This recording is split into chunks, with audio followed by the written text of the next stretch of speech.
Kumusta mga kaibigan and welcome to my channel. For today's vlog, ako po ay magbibigay naman sa inyo ng isang mahalagang update about BIR, and this is all about the newly released AlphaList Data Entry Module version 7.2.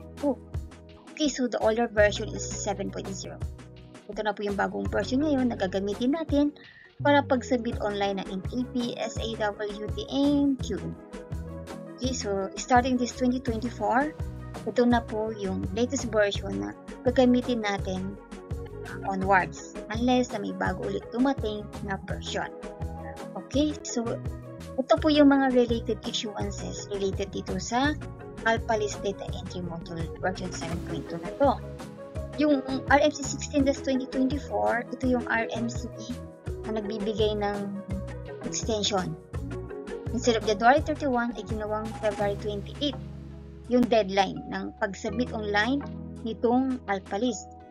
Kaya lang, since hindi pa lumalabas yung bagong version ng AlphaList, nag-release ulit sila ng isa pang memorandum, itong RMC 25-2024, na ang extension or ang pinaka-deadline ng pag-online submission na itong AlphaList na to ay 30 days from the date na na-release na yung bagong version ng AlphaList. So at least meron tayong sufficient time para gawin yung 2316 para po dito sa bagong version na ito. In case naman po doon sa mga nakapagpasa na before, sad to say, kailangan yung i-resubmit yun gamit na itong bagong version. Ngayon yung mga nakapagpa-start na ng 2316, depende na yan sa ng district office ninyo kung ipapa-resubmit ulit nila 2316 or i-honor na nila yon, kasi kung same lang naman yung content, wala namang nabago dun sa form 2316, yung ipoproduce sa 2316 ng bagong version is same lang din naman dun sa naipasa nyo, baka i-honor na rin yun, pero confirm nyo na rin yan para sigurado po.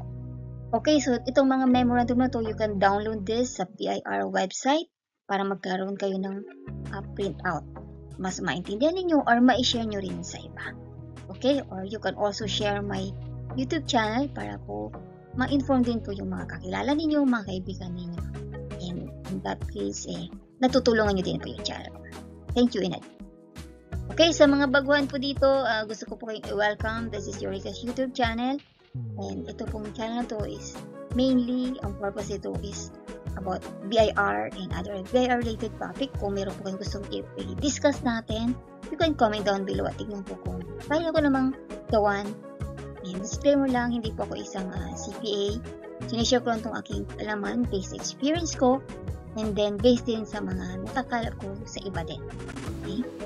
So, let us proceed now with the downloading of the new version ng AlphaList.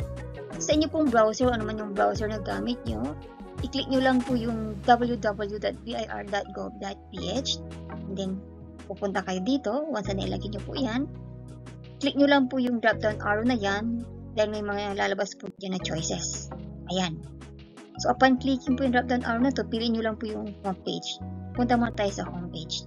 Ayan. And then pagdating po sa homepage, doon na po yun, scroll down nyo lang until makita nyo ito. So, among of these three, yung downloadables po ang i-click ninyo. And then, pag na-click nyo yan, lalabas naman po ito sa left side.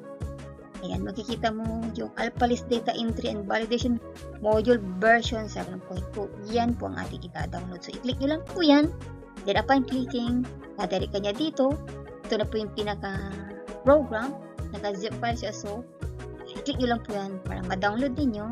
Then ito po, pag nakita nyo na yung arm na yun, nabuo ng bilog na yan, ibig sabihin nun, complete na yung pagda-download ninyo. Okay, so once na download na siya, completely downloaded, lalabas na po yan. Okay, so we will now proceed to the installation process. So since na-download mo na, dito na po tayo sa installation. Makita nyo po yan, lalabas yan sa screen ninyo. I-click nyo lang po yung open. O-open natin yung mismong program. Okay, yung pinaka-zip file niya. And then, lalabas po yan. So, tatanungin niya kung saan yung destination folder. So, kung iyan na po yung location na paglalagyan mo sa kanya, click mo lang i-install. Pero kung hindi mo dyan gusto ilagay, mayroon iba kang location na gustong paglagyan, i-click mo lang yung browse and then locate that location. So, ayan po. Save na siya. So, ito pong mga laman nito, wag po kayong magtatanggal yan kahit na isang file. Kasi that po yan kailangan para maging smooth yung pag-run ng program nito. So, makikita nyo po yung dalawang ulo na yan ng SOAR. Ano ba yan? Box. Okay. So, yung Alpalis Data Entry application, yan ang ating gagamitin for data entry. So, ayan. Upon clicking that, dadirect ka niya dito. For first-time user, you need to create your username and password and make sure na hindi mo makakalimutan yung password na yan. Kasi unlike email, pag nakalimutan yung password, meron tayong forgot password in order to retrieve. Pero dito ay wala. Wala siyang ganung feature pa. So, mahirap.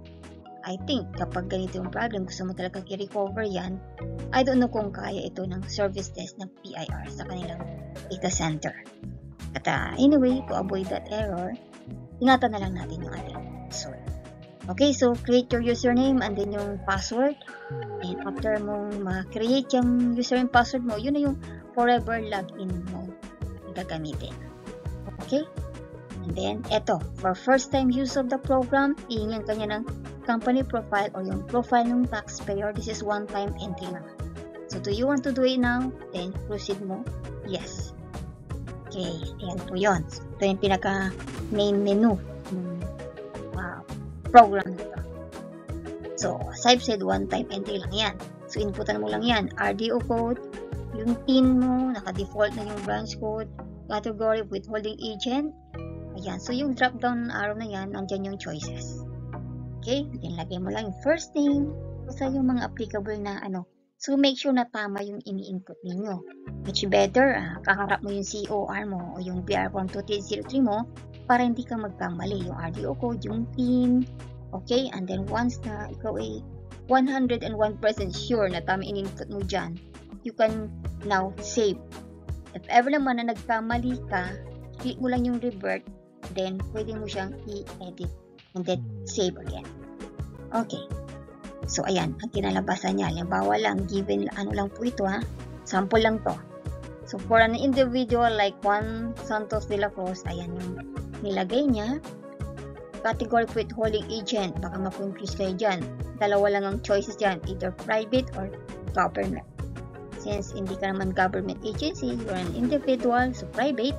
Tapos taxpayer classification, individual, para sa isang tao, non-individual for mga corporation, partnership, and so on and so forth.